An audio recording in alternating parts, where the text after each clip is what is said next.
So, let's just think about this for a second. What if your closest friends were actually augmented by AI? Or what if your entire community, your whole sense of belonging, existed only in the metaverse? It sounds like sci-fi, but it's not that far off. Over the next few decades, the very fabric of human connection is going to change, like radically. So let's dive in together and try to decode these huge shifts that are shaping how we're all going to love, work, and just connect. Okay, but before we jump into the future, I have a question for you. Right now, about today.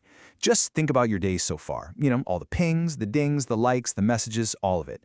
Were you truly connecting with anyone? Or were you just kind of scrolling by? It seems like a simple question, right? But the answer is so complicated, and it really gets to the heart of what it's like to be alive right now. And this leads us right into what I think is the great paradox of our time. The promise of all this tech was amazing, right? Constant, instant connection to literally anyone, anywhere on the globe. But the reality, well, the reality's been pretty different for a lot of us. We're dealing with this deep digital isolation. Some researchers have this perfect phrase for it: the illusion of friendship without the demands of intimacy. We've got more friends than ever, but somehow we're also lonelier. And look, this isn't just a vague feeling. There is some seriously hard data to back this up. Get this. Since the internet really took over our lives, studies have found a staggering 40% drop in the markers for empathy among college students. 40%! That's our ability to, understand and feel what another person is going through. That's not a small change. That is a seismic shift in how we relate to each other. In this quote, wow, it just nails the struggle so many of us are feeling, especially after the last few years, right? It's like we built these totally separate lives, our online life and our real physical life. And now, trying to bring them back together, it's like trying to make two completely different songs harmonize. It's awkward, it's clunky, and it just goes to show how much our social world has been completely rewired. All right, so let's start by digging into this great digital shift and really look at how it's already changing our relationships, right, from the very beginning. Okay, let's talk about the elephant in the room: social media. It is such a double-edged sword. On one hand, connection. On the other, it fuels this thing called upward social comparison. That's just a fancy way of saying we're constantly measuring our messy, real lives against everyone else's perfect, curated highlight reels. And what does that do?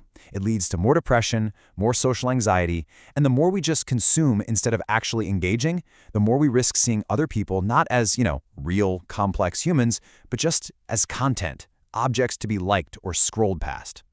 So, from social media, we move to the next major frontier. And this one's a big one. We're talking about the rise of artificial intelligence, but not just as a tool to get stuff done. We're talking about AI as a potential companion. And hey, if you're thinking, oh, that's just science fiction, you need to check this out. A recent study from BYU found that almost 1 in 3 young adult men and almost 1 in 4 young women have already chatted with an AI designed to be a romantic partner. This isn't some weird niche thing anymore. It's happening, and it's growing fast. So what's going on here psychologically? Well, it's something called a parasocial relationship. And it's basically a one-way street, emotionally. You develop totally real feelings, a genuine attachment, to an AI or a fictional character, or maybe a celebrity you follow online. But they can't feel it back. They literally don't even know you exist. So just like social media, AI really has two faces here. On one side, it can be an incredible enhancer. I mean, think about it, optimizing your professional network, pointing you to people you really should meet. But on the other side, it can be a counterfeit. It can whip up these incredibly sophisticated, simulated emotional connections that feel real in the moment, but might not have any real substance underneath. Okay, so from AI companions, the next logical leap is into fully immersive worlds. Yep, we're going there. Welcome to the metaverse, a place where our relationships could break free from these flat, 2D screens. So what even is the metaverse? And gets thrown around a lot. Basically, just think of it as a huge collective virtual space. It's way more than just a game. It's a place where tons of people can all hang out and interact in a super immersive, first-person way. The whole point is to blur the lines between what's digital and what's physical. And the key word for all of this is immersive. One VR researcher put it perfectly. Users have an embodied experience. That means you feel like your body is actually there. You're not just watching something, you're in it, creating real memories with other people or, well, their avatars. Your brain can't always tell the difference, and it processes these interactions as being totally real. But here's the catch. That deep immersion comes with some serious risks. Anonymity can be a breeding ground for harassment and some really nasty behavior.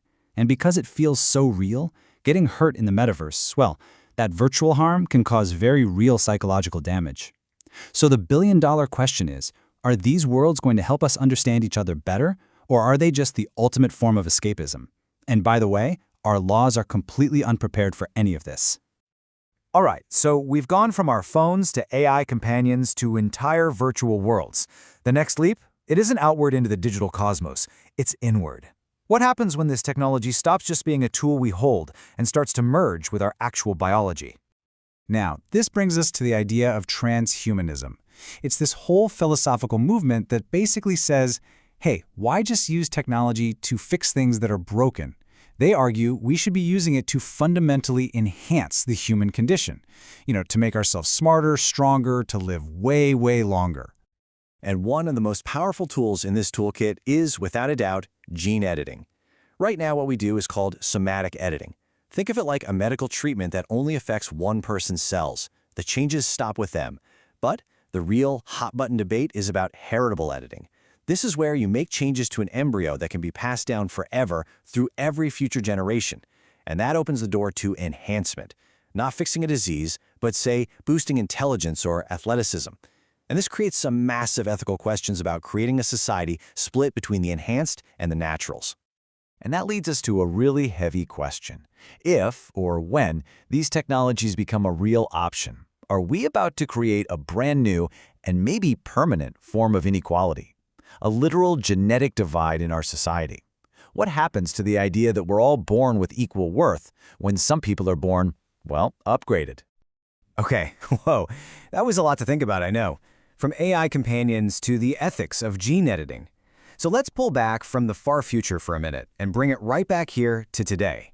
How do we navigate all this connected chaos and actually build better, healthier relationships right now? Look, the answer isn't to go full Luddite and smash your smartphone. That's not realistic. The goal is to become more conscious, more present with how we use these tools. It's about making sure we are in control of the technology and not the other way around. So, here are 3 really practical things you can do to build more authentic connections. First up, practice solitude. Seriously, get comfortable just being with yourself, with your own thoughts. You have to know yourself to really connect with someone else. Second, choose the right tool for the job. Emotionally heavy conversations, those need to happen face-to-face, or at least on a call, not over text. And third, listen. Like, really listen. Don't just wait for your turn to talk. Focus on actually understanding what the other person is saying. Ultimately, what this all comes down to is building up your digital literacy. That just means getting smarter about how all this stuff works. Question everything. Learn to spot the difference between a real moment of connection and an algorithm that's just trying to keep you hooked. And try to have conversations that are about finding truth, not just winning for your team. Honestly, if these critical thinking skills are going to be like a superpower for navigating the future. And that brings us full circle, right back to where we started, with a fundamental choice. Because all of these technologies, the good, the bad, the scary, they're coming, whether we're ready or not. So the only real question left is, what are we going to do with them? Are we going to use them to amplify the best parts of our humanity, or are we going to let them diminish it? The choice, really, is up to us.